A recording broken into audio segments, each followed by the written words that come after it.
Bonjour, très chers compatriotes. Ezali Wabino Pierre, Mike Mulowai. Lelo tuzoe kulobe la situation ya République démocratique du Congo. Makambazo le kanakati ya République démocratique du Congo. Congo na yo, Congo nanga, Congo ya bisonyo soba congolais. Sans tarder, to kende na lombango, kende kulobe la situation ya ba élection et puis prestation de serment le 20 par Félix Antoine Tshisekedi Tshilombo na stade des martyrs. Donc, depuis que la situation, il y a une publication déjà, il y a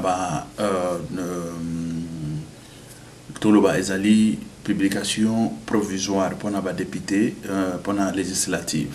Et bandit déjà, wana, bandit, excusez très chers compatriotes. Voilà, les élections législatives. Publication c'est vendredi des résultats provisoires. Voilà, des résultats provisoires, bandit déjà. Wana fraude ezalaki ya nyama na bana 82 oyo balobi wana ezakaka lolenga wana mais ba fraude eza tellement ebele et nani législative il a fallu annuler kaka législative et après on peut recommencer les législatives parce que na ndenge ezokende les législatives to bomona na kati ya ba bureau clandestin et ezobima continue soki to fandi awa pendant un mois to banda komona ka ba vidéo après près 80% ba ibi parce que 80% nous sommes à l'intérieur, je vais vous mettre bureau clandestin. Beaucoup de batangina député et tout ça. Total.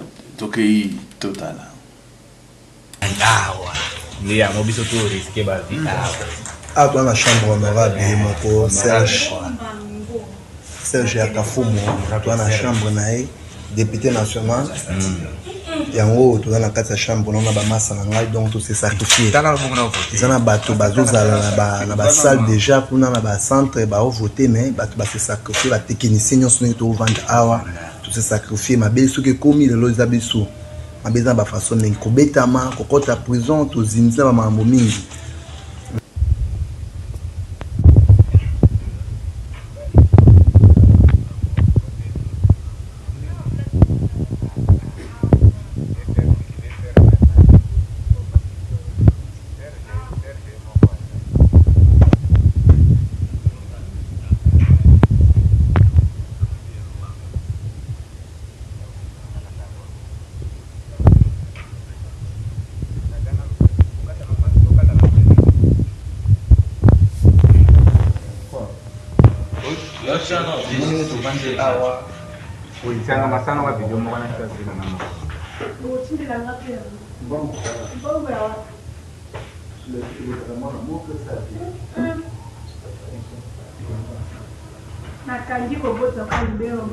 Ya solo. Salana tala. Esnazo yo. Tala no borro, tala no. Tala no tena live. Ah, ni mahambi ka. Saboka pino kutina. Bana no. Ah, ni mahambi sa.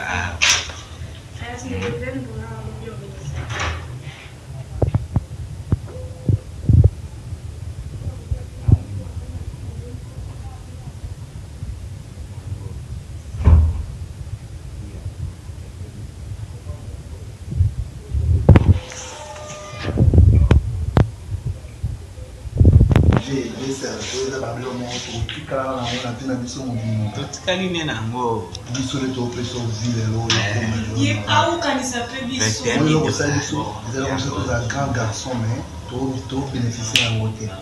Tout ça, il ne peut pas passer tout à lobby dans tout ça sur grand garçon. On est tout fait sur les noms, il peut te poser la confiance dans le tout. Ce qui téléphone et les lieux, au talib aux appétits, on est talib à déconnecter la vidéo. Oyambi biso kata biso.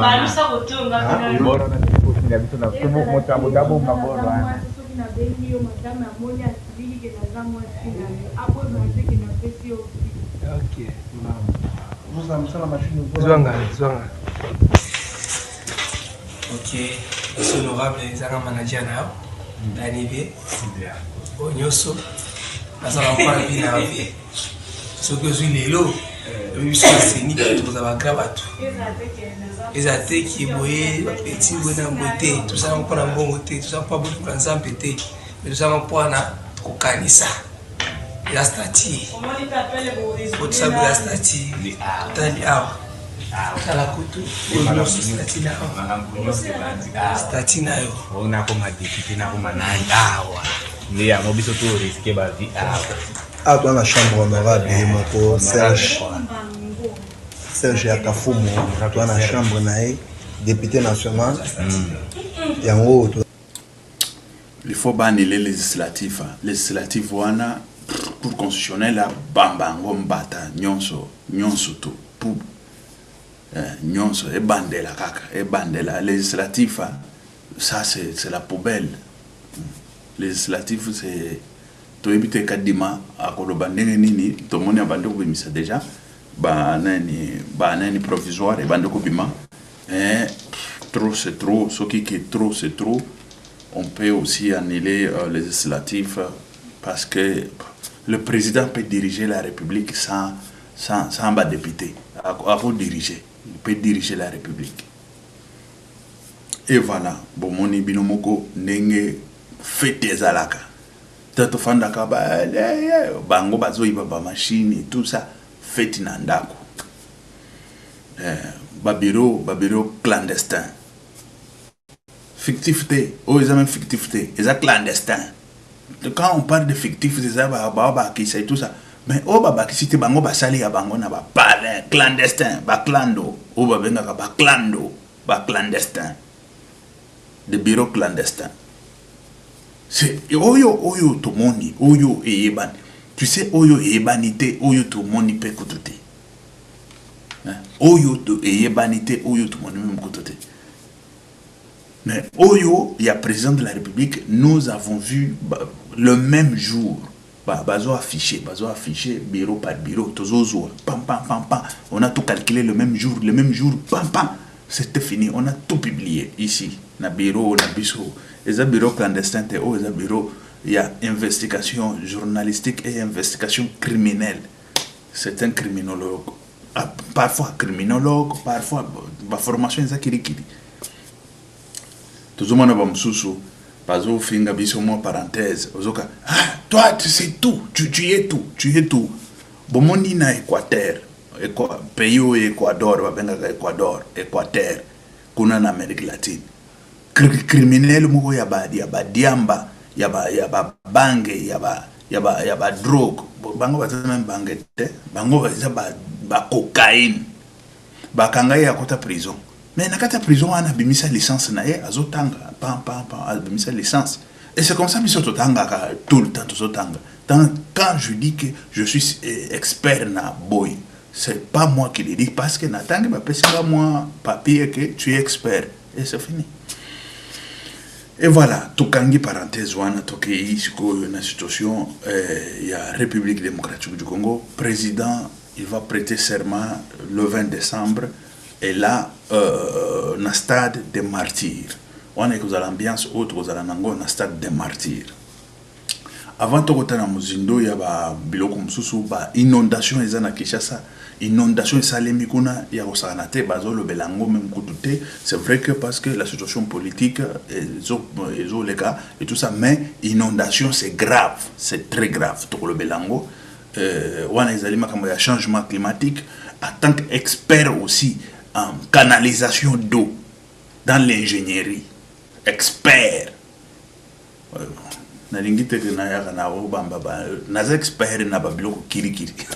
Expert na canalisation d'eau. Même na changement climatique, catastrophe et tout ça. Nous avons étudié tout ça. On va en parler. Avant de lever la situation, tout ce qui est levé la situation, oyo, tout ce qui est na komona, na kati ya donc on a biso journaliste avemi azoloba et ya yi kumoko boye bazo monter pour basala soki ndenge nini après baboma bato basala soki nini. Écoutez, ça c'est la république bananière oyo bato bazoki ndokanisa ke ye akoya kozwa pouvoir soki ki akobimisa bato nini akobimisa bato tomonaki ba résultat le même jour bamanda ko publier le même jour tozomona et c'était pas bato nyonso tozaki na ba résultat nous-mêmes nous avons calculé, nous avons publié. Et maintenant vous voulez quoi? Ce n'est pas des résultats oyo yaba otozela kaseni na ba bureau clandestin oyo soki nini, mais non.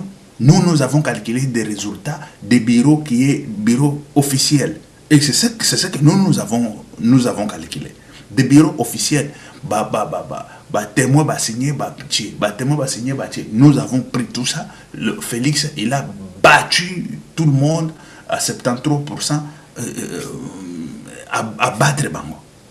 Na ba bureau clandestin ou ba bureau et qui n'a seni non. Nous, c'est Oyo Bimi, on a basali, comptage, Bazoloba. Félix 1, Félix 2, Félix 3, Félix 10, Félix 14, Félix Katumbi 1. Babisi Suko, Moko Sokia, Fayulu, Babandi, Félix Katumbi, Félix 1. Tobasili, Bassigné, PV et Bimi, nous avons pris, nous avons publié. Et c'est fini. Ce que bateau bazolo bake bakoya ko déstabiliser mboka ba banani bakubimisa pe banani batu nini bakubimisa batu nyonso ba moni même yo mwana mutu yo monique Félix a gagné nous avons de preuves na ba WhatsApp biso tout ce que yo kende yaka obema nanzela okukufa nyama na yo pambala parce que ozoke ndo okufa nini oyebike batu ebele ba voter Félix mais ce que yo ozoke ndo tambola zolo kani zela kaka ke bandeko 5 ans et bêta, et c'est fini. Donc, on a des choses sur l'élection. Ceux qui ont une élection, ceux qui ont Félix. Bon, quand il y a l'élection, bon, 4 ans de transition. 5e de l'élection. On a un mandat sous paix. Mais oui, 5e de l'élection. Dans l'élection, on a ce qu'on aux autres à la paix, mais ça là, tout ça, bah, voter les sous. Voter. Et voilà. Et c'est comme ça il a fallu qu'on ait na bango. Mais Félix il a gagné. Biso to le bakamakamu nenge ezali. Il a gagné. Les Congolais, l'accès maturité na bango, qui va voter et tout ça, nous avons tout vu. Mais législatif oyo, il faut qu'on ait en gros. Législatif il faut sabot, il faut que législatif nyonso, il faut qu'on ait en gros. Parce que vous allez entasser na irrégularité moko boye ya danser. Il faut qu'on tasse koko chango pembeni et puis chercher comment faire autrement pour organiser ba élection moko ya bien ya législative. Parce que le président de la République a toujours une prérogative na ya ko annuler même nani ba bureau nyonso. Et il faut cour constitutionnel et annuler ngo kaka. Parce que tant qu'on est na cour constitutionnel ebele ndeko na sikona ni ezalaka ebele requête te ba ibinga ba voix ba sali boy ba ko annuler ngo cour constitutionnel toujours senga annuler ba législative tout oyo bazo publier déjà ko annuler ngo tout annuler ba législative président a diriger sans député sans quoi sans parlement a diriger la République 5 ans ba sali wa batiaki basalaki biso baloni ka balorwan kende nango 5 ans mobimba o pekoya siko balom susu ya siko bakoyela biso ndé ko salani ye bezo la biso ka balorwan kende nango na 5 ans o yekoya législatif na cour constitutionnelle bonikango parce que ça c'est quoi ça c'est de n'importe quoi bon tous les qui et ça va apprendre les gens il faut ko balayango voilà bon tokei na ba situation mususu oyo ya ninga bazoloba non ba ko boma batu o bazo préparer batu basa sok ndenge nini qui prépare quoi c'est un criminel mutu soka sali lwengon aza criminel et soki bazé belé association de criminels Et dans l'association des criminels, tout un chacun, c'est vrai qu'il répond selon ses responsabilités, mais comme ils sont dans l'association, directement, ils sont entachés tous. Ils sont déjà, j'aimerais dire victimes, non, ils sont responsables, que ce soit des meurtres, que ce soit de quoi que ce soit qui va se passer en République démocratique du Congo. S'ils étaient capables, ils devraient dire à la population sortez dans la rue. Mais la population, il ne peut pas aussi sortir dans la rue parce qu'il y a 2-3 individus comme ça qui mangent l'argent de l'État. Tout ce temps ici, depuis des décennies, ils mangent l'argent de l'État. C'est aujourd'hui qu'ils vont venir dire à la population sortez dans la rue. Pourquoi même on va sortir? Pourquoi? Oh, parce que Félix, il a, je ne sais pas quoi. Mais non. Mais Félix, nous avons vu le même jour-là qu'il a gagné des élections. Nous-mêmes, nous avons suivi ça et tout ça. Mais toi, tu nous dis de sortir dans la rue. Faire quoi? Les gens ne sont pas dupes. Ils savent c'est quoi. Oh, ils sont en train de préparer. Qui? Mais vous avez peur de quoi? Dans l'opposition, il y a qui, tout d'abord? À l'époque, il y avait Etienne Tshisekedi. Aujourd'hui, dans l'opposition, il y a qui et quoi? Pouvez-vous me dire dans l'opposition? L'opposition n'existe pas. L'opposition n'a jamais existé, ça n'existe même pas. Aux élections comme ça, Katumbi, on l'a battu dans son fief. Batum Soussou Bazo comprendre. Au fief, il y a Katumbi. Il y a Kamalondo. C'est à Kamalondo. Katouba là-bas, on l'a battu jusqu'à, je ne sais pas comment. À Lubumbashi, là, on l'a battu, Katumbi. À Lubumbashi tout entier. À Kachobwe, peut-être c'est là où il a fait, je ne sais pas si c'est 80 quelques, à Kachobwe. À Malembankoulou, peut-être une histoire comme ça. Bon, et là, parce que c'est les fonds, là, les gens ne raisonnent pas bien. Vous comprenez, quand je dis qu'ils ne raisonnent pas bien, c'est parce qu'il y a très peu de matière scientifique dans leur tête. Quand on parle de matière scientifique, quand on dit déjà 1 plus 1, c'est scientifique. Batubakei école ou école primaire baza mingite et c'est ça la gratuité eza bien pour Félix a tiango pour la République pour batuba na raisonna ka o baza na fin fond wana mais pour ni bazo voter oyo msusu pour na nini biso tulingo voter Katumbi ni wetu Katumbi aza ya biso mais siko pour na nini ba msusu bazo lo ba wana parce que azotonga ba école atongeli biso pe école bana ba kombe okende pe ofele na voter Nous devons comprendre que l'intérêt n'est pas son intérêt là-dedans, l'intérêt de la population, à qui peut voter. Vous comprenez? Et c'est ça. Nous devons être au moins très corrects dans le côté. Parce que Katumbi, il était gouverneur, il était je ne sais pas quoi. C'est vrai qu'il y a de bonnes choses qu'il avait fait. C'était la lutte contre la corruption. Ça, c'est quelque chose qu'on ne peut pas aussi dire que Salaki Mabe. Mais être président de la République pour gérer la République, tu dois être full option. Ce n'est pas la corruption. Parce que la corruption, c'est Katumbi. Détournement des fonds publics, c'est Katumbi. Et tout ça, clique wana ya depuis Kabila Nyonsoa. C'est nul, c'est nul. Et voilà. Toleki côté wana, toujours kende bandeko.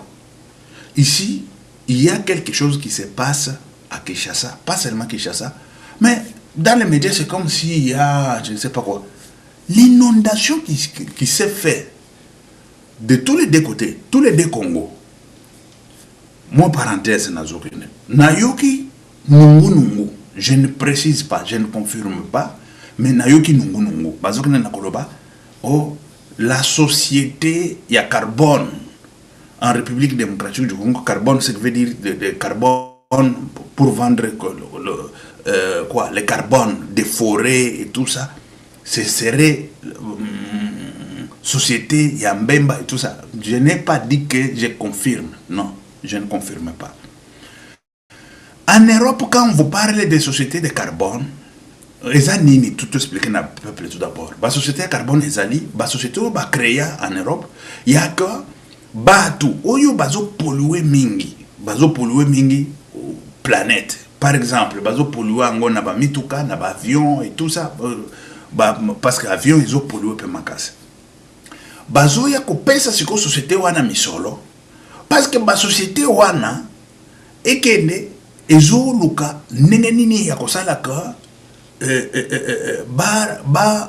compenser carbone na bango ou ba compenser pollution na bango na misala oyo bango bako sala ya que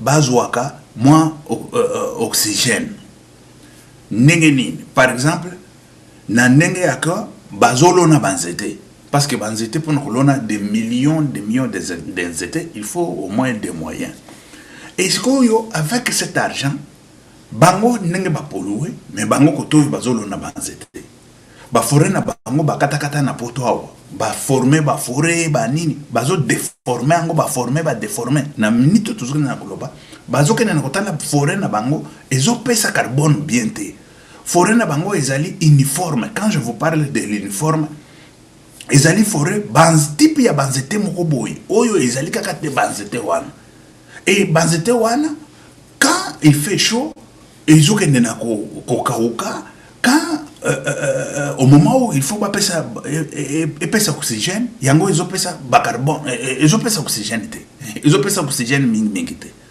mais si ko chez biso toza na forêt oyo ezali naturel oyo tozali na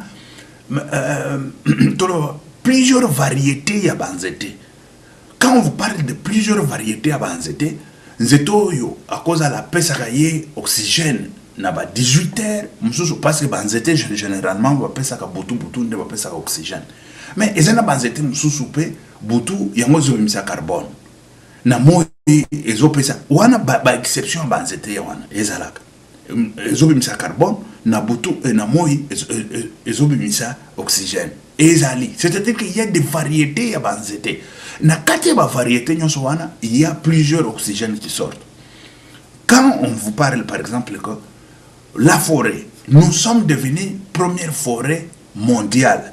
C'est Ezali, pour la étendue, mais quand on vous parle de l'étendue, c'est la forêt qu'on a toujours appelée première forêt mondiale d'Amazonie. Mais l'Amazonie a été ravagée jusqu'à... L'Amazonie ne donne pas le carbone et ne donne pas l'oxygène tel que notre forêt de la République démocratique du Congo ou bassin du forêt de l'Afrique centrale qui donne tel que le bassin là du forêt donne l'oxygène. Non, non, ça nous sommes premiers. Et ça, il faut aller plaider partout. Écoutez, nous donnons l'oxygène. Mais en retour, nous avons des inondations. Nous sommes en train de subir des polluations des pays développés, des pays industrialisés, des pays qui ont des avions à gauche à droite, qui ont Air France, Air je ne sais pas quoi, patati patata, qui ont des industries à gauche à droite, qui sont en train de polluer la planète. Mais nous sommes victimes d'eux, et puis nous sommes en train aussi de donner l'oxygène avec notre forêt. Et puis on vient encore nous dire, nous imposer, il faut garder forêt comme ça. Ce sont eux qui polluent, mais nous sommes là pour donner l'oxygène gratuitement. Mais non, il faut qu'il y ait au moins la compensation. Et voilà, c'est là où on avait créé des sociétés de compensation en Europe, sociétés privées. Ici, je vous dis, ce sont des sociétés privées. C'était comme des... voilà, ce sont des sociétés, ce n'est même pas des associations. Ce sont des sociétés privées d'où on vient, chaque industrie ou chaque, on dirait chaque individu moral, voilà, moral, il peut venir acheter son quota de carbone. Il peut venir, d'oxygène contre les carbones qu'ils sont en train de mettre dans le monde ou dans la planète. Et ces sociétés-là, au lieu d'acheter le carbone et d'acheter l'oxygène là où ça se trouve, et ils sont en train d'arranger leur pays. Tout d'abord, d'arranger leur pays pour que leur pays, demain, commence à donner l'oxygène. Mais nous donnons l'oxygène maintenant là. Ils ne nous regardent même pas. Ils sont en train de faire des promesses, je ne sais pas, COP 28, COP 25, COP 18, COP je ne sais pas quoi, 2030. C'est quoi ça comme histoire? C'est quoi ça comme histoire avec des COP? Ils doivent nous donner de l'argent. Et cet argent, nous devons aussi commencer à aider, par exemple, les gens de l'inondation. les gens qui souffrent avec, voilà, les victimes des inondations, les victimes des calamités, par exemple, les victimes de... voilà. Et aussi construire, par exemple, le courant propre pour pouvoir cuisiner avec le courant propre, pour pouvoir préserver la forêt. Parce qu'il y a des gens qui vivent avec la forêt, qui vivent avec du bois, les gens qui font les macala, les braises, je ne sais même pas si c'est le braise, voilà, c'est ça même, hein? Le charbon pour faire le foufou sur le braise et tout ça, il faut le macala, il faut du charbon, et le charbon ça vient du bois et tout ça. Bon, il faut au moins compenser ça avec le courant, au lieu d'utiliser le bois, on utilise le courant, et le courant propre. Et c'est ça même l'objectif de COP 20, je ne sais pas si c'est COP, on dirait COP en général, COP 23, 28, COP 16, COP si c'est 2020, je ne sais pas combien, tout ça.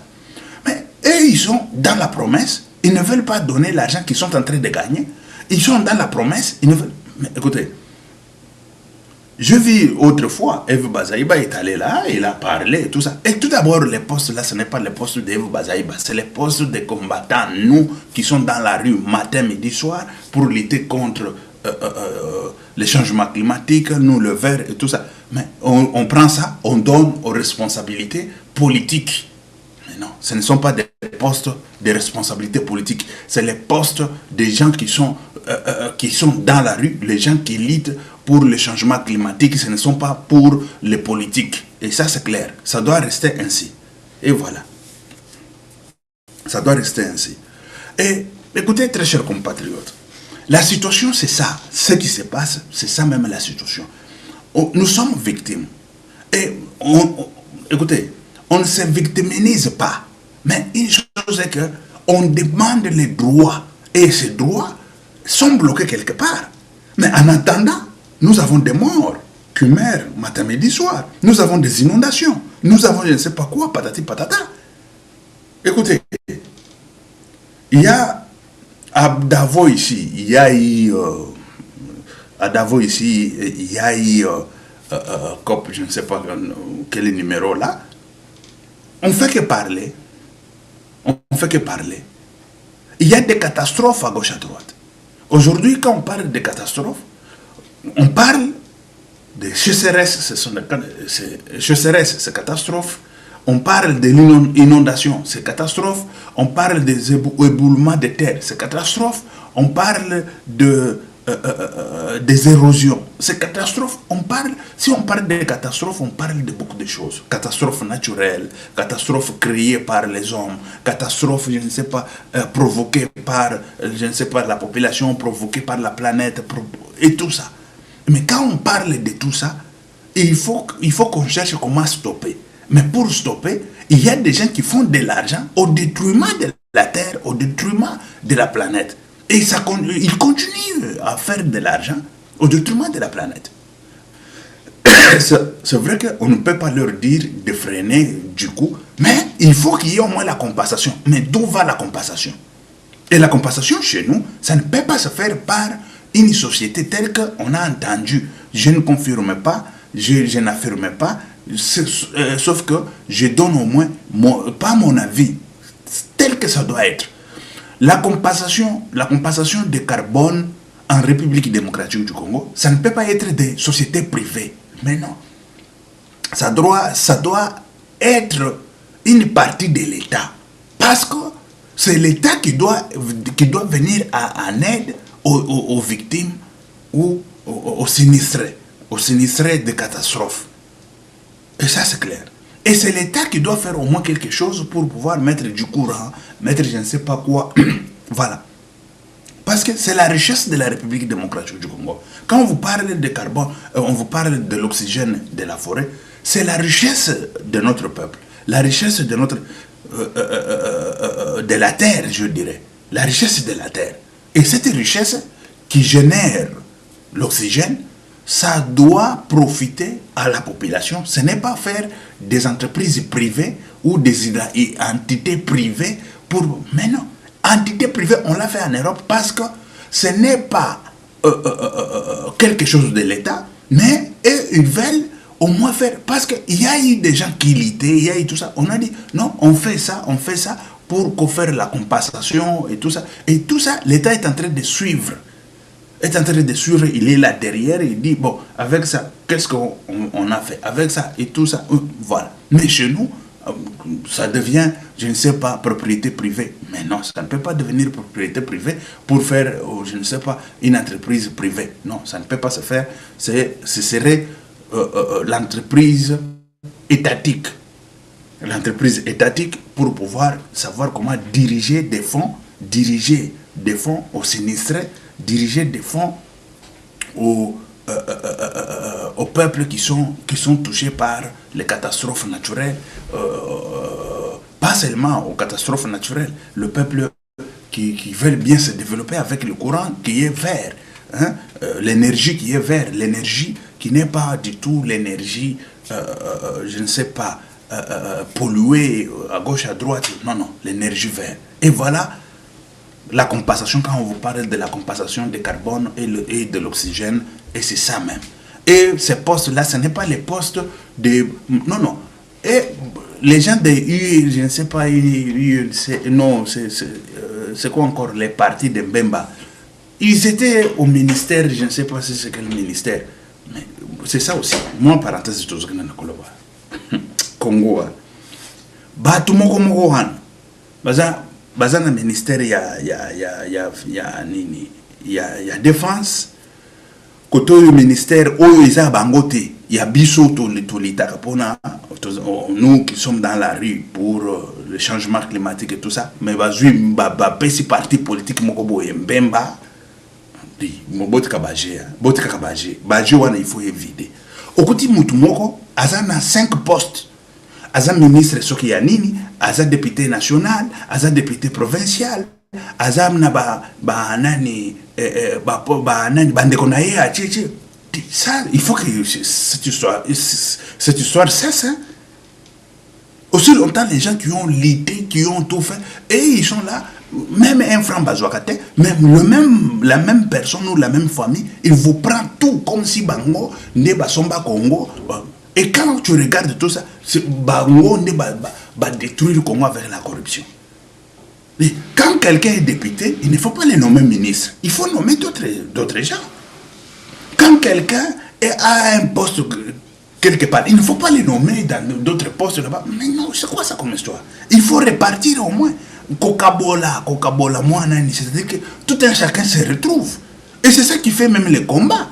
Le combat, c'est quoi? C'est-à-dire que quand tout un chacun se retrouve et tout ça, voilà. Ce n'est pas battu, fanda qui n'a pas boye, famille moko boye, yak, a baki ba poste tout, a commis ce qu'on peut ça, oyo, lekinaye, ce qui nani, babenga kabango banani ango. Tant aza député, aza na batu na ye, moko la kolonga kite, aza député provincial, aza député national, aza député, ce qui nini, kuna chebiso, député pe yaba, nakota nga ba kombote.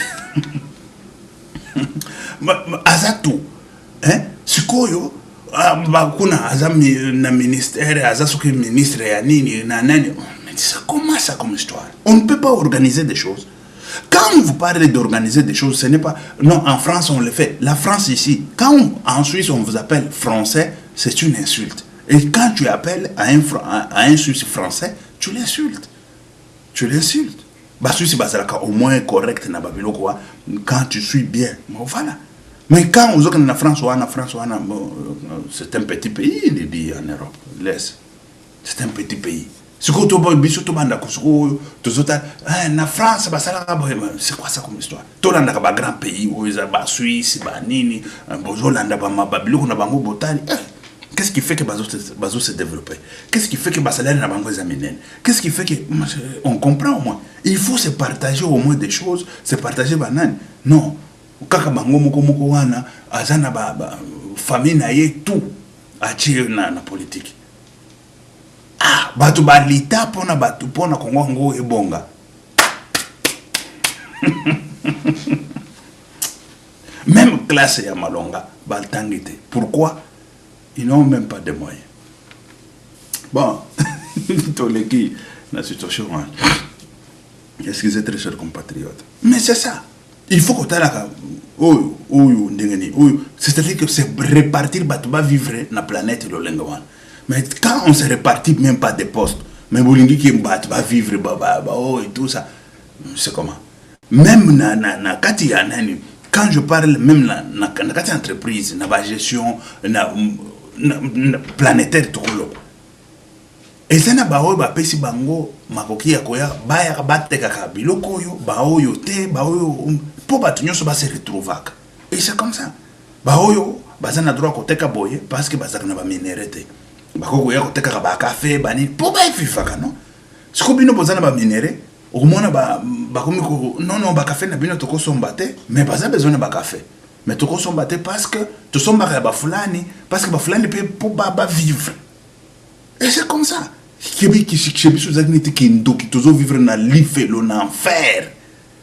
Bao bazana ngo ba zuina mususu ba bakiseli bango ba poste mususu bonsoir. Ya ba ministre ya ba nini ya ba nini soki ba PDG ba nini. C'est quoi ça? Wana kindoki te. Toujours vivre na kinana muchanda, tout vivre muchanda, tout vivre mu vie normale. Na Congo wana to vivaka ndena kindoki ou to vivaka na vie normale boye bat bazo vivre avec au mode de l'intelligence na na. Et comme ni tu vivre na kindoki moko boye yake kuna se bichikile to boyas. Hein? Makamo bichikile to boyas qui veut dire chimvundu. Hein? Kuna papa mama za la kate. Papa mama za la kate kindoki. Yango wana toujours na mwana ba pasteur mususu bazobe ma bimina azui mwana moko boy azomona na miso ke mwana oyo aza mineur. Kuna ba convoka ki il faut que ndotala mwana wana parce que bakoya ba lobi azana 18 ans évolue 18 ans évolue ba pesa yo bulletin école primaire pour que ndotala ke mwana wana aza jinini mwana wana ba école oyo asali et tout ça na ba bulletin. Et c'était que bazoya koloba na monoko ke azana 18 ans révolu aux autres muto à 18 ans aux hommes mwana azasoki na 12 ans. Tu sais quoi ça comme histoire?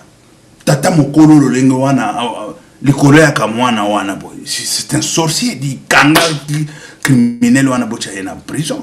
Parce que ce sorcier wana c'est ça que je vous dis que au Congo on vit comme des sorciers, on vit comme dans la sorcellerie. Sans loi, sans normes, sans quoi, sans kolandela.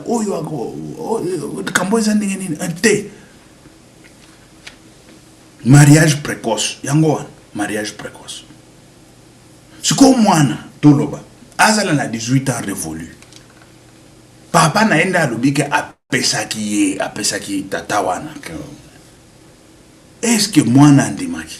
Est-ce que zana consentement nae? Est-ce que yenda yake na nani ba exiger na makasi? Et c'est ça qu'il faut suivre maintenant. Congo atana pere na yewana kuche na prison. Et ça il faut ba psychologue. Ba psychologue ou ba koza la wana pour ba eba nini ba kosolola na.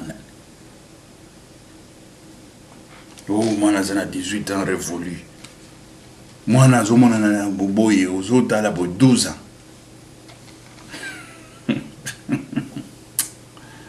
Zambena Kembo, c'est grave. Toki na tubomona makambo ya Kinshasa ya inondation. Tozochi hapo kina bomona. Eza la côté ya Brazzaville, eza la côté ya République démocratique du Congo. Total.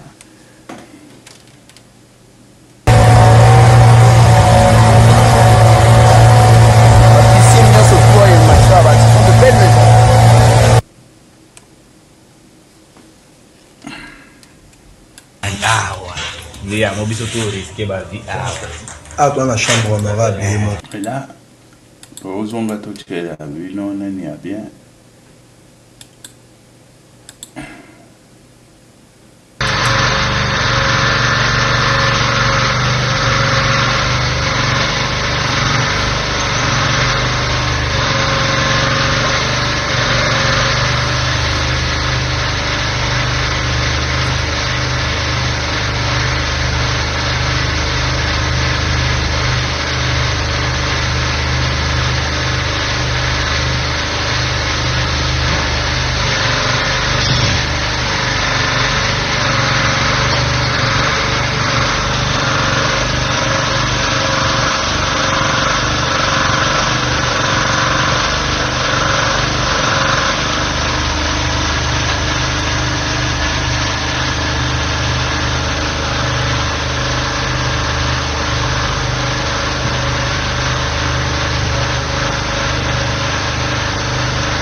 oyo sikoyo côté ya Brazzaville bomona côté ya Brazzaville pe eza kotonda et ça ezali situation oyo ezo concerner planète mobimba ezo concerner pe nani zone ya Grand Lac wa ezo concerner Brazzaville ezo concerner pe Congo Kinshasa botana na Brazzaville.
Voilà.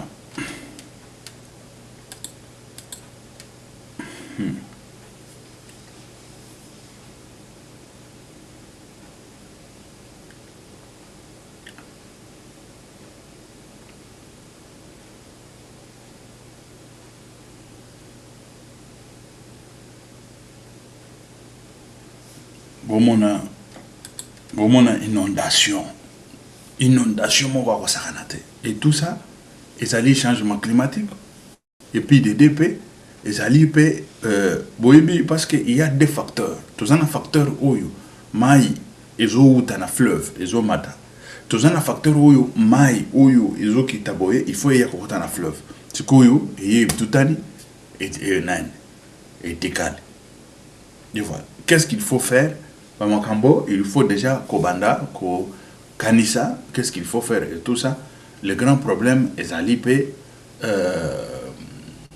bateau, il y a la canalisation d'eau. Quand on vous parle de canalisation d'eau, on parle aussi de fleuve. Quand on parle de fleuve, ce qui est débordé. Qu'est-ce qu'on peut faire et tout ça. Bon, pourquoi ils ont quota et belé maï le lengouan? Parce que maï et belé, c'est comme kouta lola.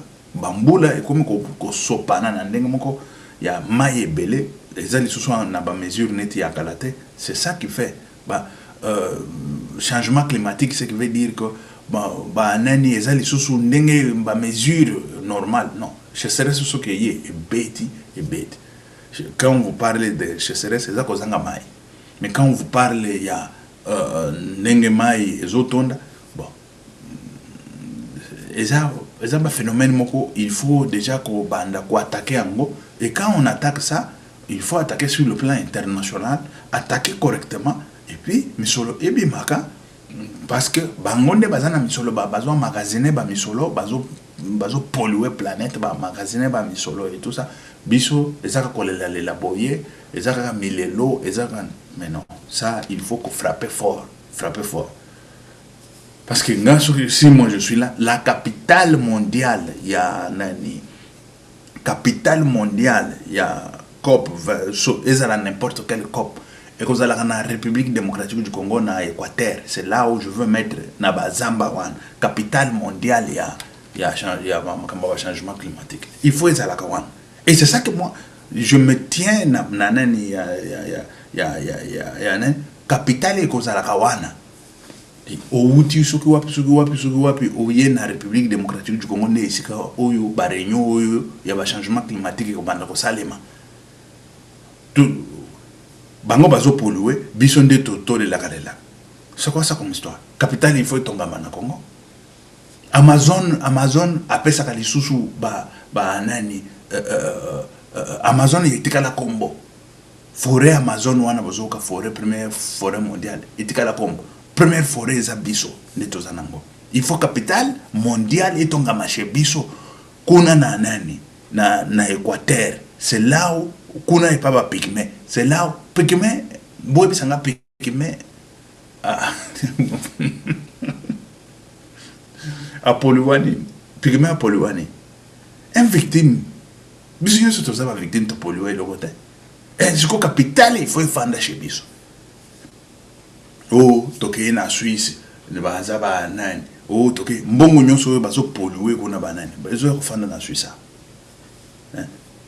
Oh toke soki wapi na Corée, soki na Chine, soki il faut que senga bango capital moko il faut ezala toko tonga capital et ko tongama na kisha na nani na République démocratique du Congo fond ekobima. Si moi je suis là, fond ekobima sur le plan international. Fond ipe ya munene totongi pe capital ya munene. Parti mususu totongi na Kinshasa, parti mususu totongi na Équateur. Kuna ipa ba pekime là où ba tuta ye amona na no forêt et puis tazo voler boye pour akit. Amoni munene na forêt le bi voilà, c'est ça que nous avons besoin. Et voilà. Ok, merci très chers compatriotes. Que Dieu vous bénisse, que Dieu soit avec vous. Ok, merci, ciao, à la prochaine. Que Dieu vous bénisse. Les amis qui Pierre, Mike, Molowai. Ok, merci, ciao.